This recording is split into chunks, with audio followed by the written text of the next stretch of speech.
നമസ്കാരം. ഭാരത് ലൈവിലേക്ക് സ്വാഗതം. ചേച്ചി, ഈ കഴിഞ്ഞ ദിവസങ്ങളായി വലിയ ചർച്ചയായതാണ് ഭാരതാംബ വിവാദം.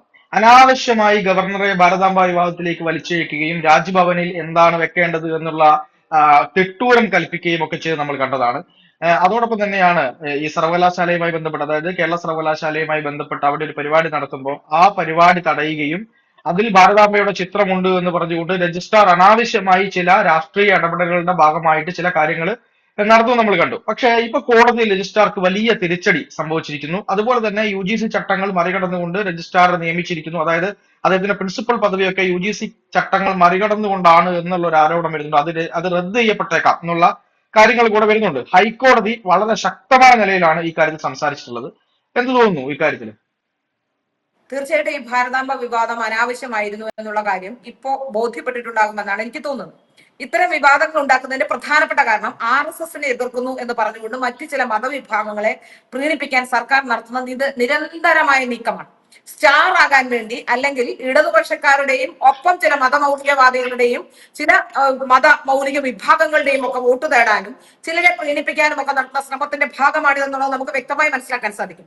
കേരള സർവകലാശാലയുടെ സെനറ്റ് ഹാളിൽ ഒരു പരിപാടി നടക്കുന്നു. ആ പരിപാടി സർവകലാശാലയുമായി ബന്ധപ്പെട്ടോ അത്തരത്തിലുള്ള പ്രശ്നങ്ങളോ അല്ല. ഒരു പ്രൈവറ്റ് ഒരു വ്യക്തി നടത്തുന്ന, അല്ലെങ്കിൽ ഒരു പ്രൈവറ്റ് ആയി നടത്തുന്ന ഒരു പരിപാടി, ആ പരിപാടിയിൽ ഭാരതാംബയുടെ ചിത്രം ഉപയോഗിച്ചു എന്നുള്ളത് കൊണ്ട് അവിടെ നടക്കുന്ന പരിപാടിയിൽ ആരുടെയെങ്കിലും പടം വെച്ചാൽ അത് എടുത്തു മാറ്റാൻ പറയാനുള്ള യാതൊരു അധികാരവും അവിടുത്തെ പരിപാടി റദ്ദാക്കാനോ അല്ലെങ്കിൽ അങ്ങനെയുള്ള ഒരു അവകാശവും അവിടുത്തെ സർവകലാശാലയ്ക്ക് ഒന്നുമില്ല. കാരണം അവിടെ നടന്ന നമുക്ക് റദ്ദാക്കാനുള്ള അവകാശമുണ്ട്.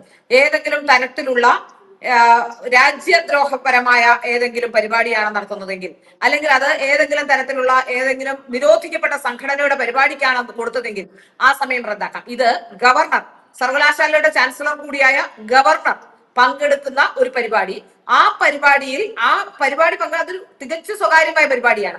ആ പരിപാടിയിൽ ഭാരതാംബയുടെ ചിത്രം വെച്ചു എന്ന് പറഞ്ഞുകൊണ്ട് വിവാദം ഉണ്ടാക്കിയത് എന്തിനാണെന്ന് മനസ്സിലാക്കാൻ സാധിക്കുന്നില്ല. ഒരുപക്ഷെ അത് അദ്ദേഹം ഇരമല്ലിക്കര കോളേജിൽ, ഈ പറയപ്പെടുന്ന രജിസ്ട്രാർ ഇരമല്ലിക്കര കോളേജിൽ ഉണ്ടായിരുന്ന കാലത്ത്, ആ കാലഘട്ടത്തിൽ ABVPയുടെ മാഗസിനിലും ഒക്കെ അദ്ദേഹം ആ പടം, അതുപോലെ തന്നെ മാഗസിൻ നോക്കിയപ്പോഴും ഈ ഭാരതാംബയുടെ പടം ഉണ്ടായിരുന്നു, പരിപാടി നടത്തിയപ്പോഴും ഈ ഭാരതാംബയുടെ പടം ഉണ്ടായിരുന്നു.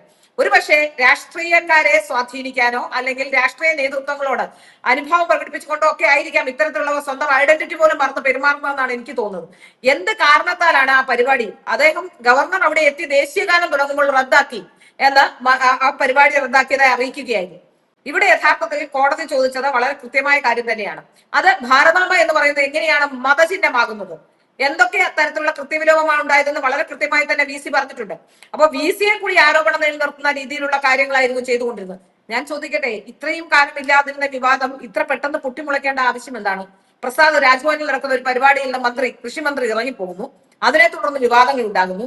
തുടർന്ന് ഭാരതാംബയുടെ ചിത്രം മാറ്റണം എന്ന് പറഞ്ഞുകൊണ്ട് RSS നടത്തുന്ന പരിപാടിയിലോ അല്ലെങ്കിൽ ഏതെങ്കിലും പ്രൈവറ്റ് വ്യക്തികൾ നടത്തുന്ന പരിപാടിയിലോ അത്തരത്തിലുള്ള പരിപാടികൾക്ക് സെനറ്റ് ഹാൾ അനുവദിക്കുമ്പോൾ, ഏതെങ്കിലും ഒരു സംഘടനയ്ക്ക് സെനറ്റ് ഹാൾ അനുവദിക്കുമ്പോൾ അവിടെ അത്തരത്തിലുള്ള പരിപാടികൾ സംഘടിപ്പിക്കുമ്പോൾ എന്തിനാണ് അതിലൊരു ഇടപെടൽ നടത്തുന്നത് മനസ്സിലാക്കാൻ സാധിക്കുന്നില്ല. ഇവർ പറഞ്ഞ മറ്റൊരു ആരോപണം മറ്റ് പ്രൈവറ്റ് വ്യക്തികൾക്ക് കൊടുത്തിട്ടില്ല എന്നുള്ളതാണ്.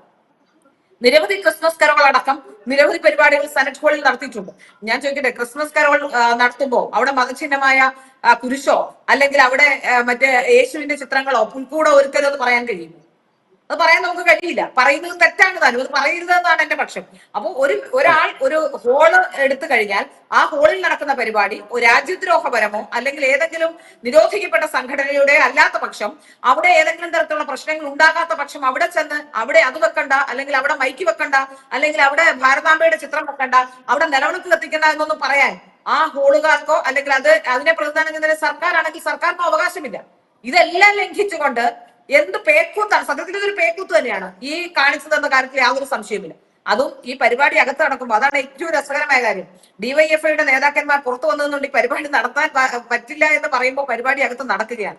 അപ്പോൾ യഥാർത്ഥത്തിൽ പ്രീണനം എന്നതിനപ്പുറത്തേക്ക് ഈ പരിപാടി അവിടെ സംഘടിപ്പിച്ചവർ നടത്തുമെന്നും അത് ഒരിക്കലും ഭാരതാംബയുടെ ചിത്രം എടുത്തു കളയുമെന്നും അവിടെ പരിപാടി കൃത്യസമയത്ത് നടക്കുമെന്നും അറിയാത്തവരല്ല ഈ CPM-കാരും ഈ ഷിജു ഖാൻ അടക്കമുള്ള നേതാക്കന്മാരും എന്ന കാര്യത്തിൽ യാതൊരു സംശയമില്ല. അപ്പോ അതിൽ നിന്ന് നമുക്ക് മനസ്സിലാക്കാൻ സാധിക്കുന്ന കൃത്യമായ പ്രീണനം ജനങ്ങൾക്ക് ഇതൊക്കെ മനസ്സിലാക്കാൻ ഇപ്പോ കഴിയുന്നുണ്ട്. കാരണം പണ്ടൊക്കെ എന്ന് വെച്ചാൽ സോഷ്യൽ മീഡിയ ഇല്ല. ഈ CPM എന്ന് പറയുന്ന നറേറ്റീവുകൾ എല്ലാവരും വിശ്വസിക്കുന്ന ഒരു കാലഘട്ടം ഉണ്ടായിരുന്നു.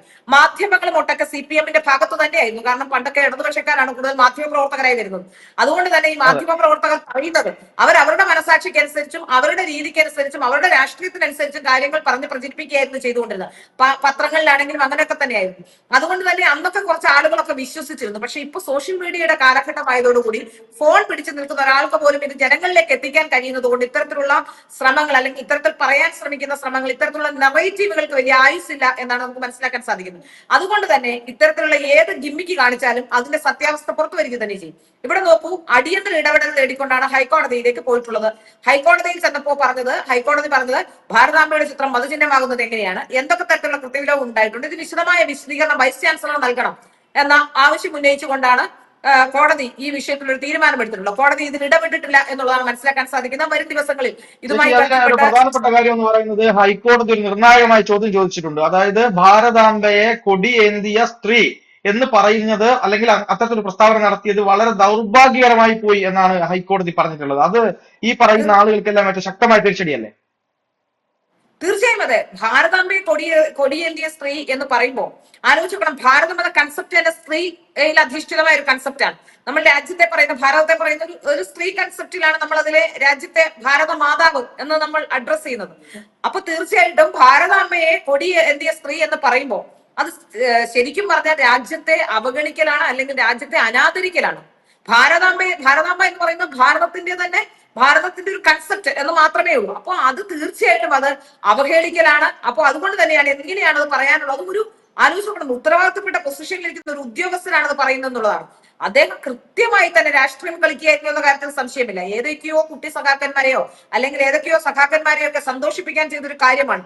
സഖാക്കന്മാരുടെ കയ്യടി കിട്ടുമെന്നല്ലാതെ കോടതിയിലൊക്കെ പോയാൽ കൃത്യമായി ചോദ്യം ചെയ്യപ്പെടുമെന്ന് അദ്ദേഹത്തിന് ഒരു പക്ഷേ മനസ്സിലായി കാണില്ലായിരിക്കാം. ഏതായാലും കൃത്യമായി തന്നെ കോടതി ഇതിൽ ഇടപെടൽ നടത്തിയിരിക്കുന്നു. ഇത്തരത്തിലുള്ള വിധ്വംസക പ്രവർത്തനം ശരിക്കും അതൊരു വിധ്വംസക പ്രവർത്തനമായി തന്നെ കാണാൻ പറ്റുള്ളൂ. ഇത്തരത്തിൽ അഡ്രസ് ചെയ്യപ്പെടുന്നത് ഇപ്പോ ഭാരതാംബയെ കൊടിയേന്തിയ സ്ത്രീ ആണെങ്കിലും അല്ലെങ്കിൽ എങ്ങനെയാണെങ്കിലും ഭാരതാംബയെ കൊടി ഇവർ പറയുന്നത് RSSന്റെ കൊടിയാണെന്നുള്ളതാണല്ലോ ഇവർ ഉയർത്തുന്ന വാദം. പണ്ട് മുതലേ ഭാരതാംബയെ അവർ അങ്ങനെയാണ്. കഴിഞ്ഞ കുറെ കാലങ്ങളായി ഭാരതാംബയെ RSS ആണ്.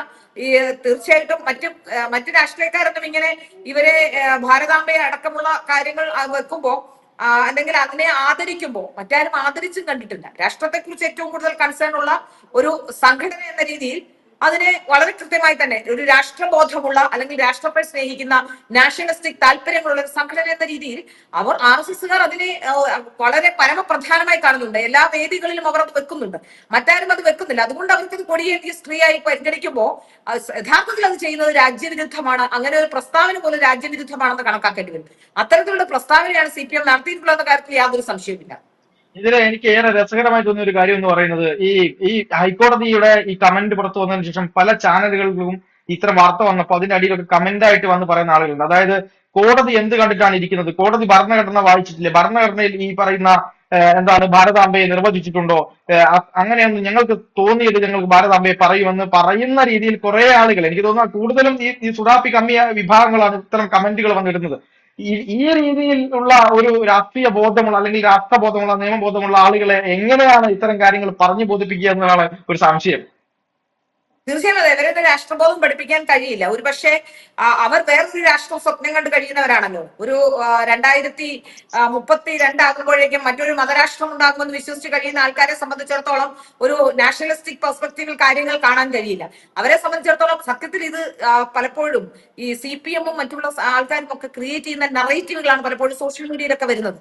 ആർക്കും ഇതിന്റെ എന്താണെന്ന് ഭരണഘടന വായിച്ചിട്ടുണ്ടോ ജഡ്ജിമാരെന്ന് ചോദിക്കുമ്പോൾ, അല്ലെങ്കിൽ അവിടുത്തെ അഭിഭാഷകർ ഭരണഘടന വായിച്ചിട്ടുണ്ടോ എന്ന് ചോദിക്കുമ്പോൾ ഇവർ ഭരണഘടന വായിച്ചവരാണ്, ഇവർക്ക് ഭരണഘടനയെ കുറിച്ച് എന്തെങ്കിലും അറിയാവുന്നവരാണ്.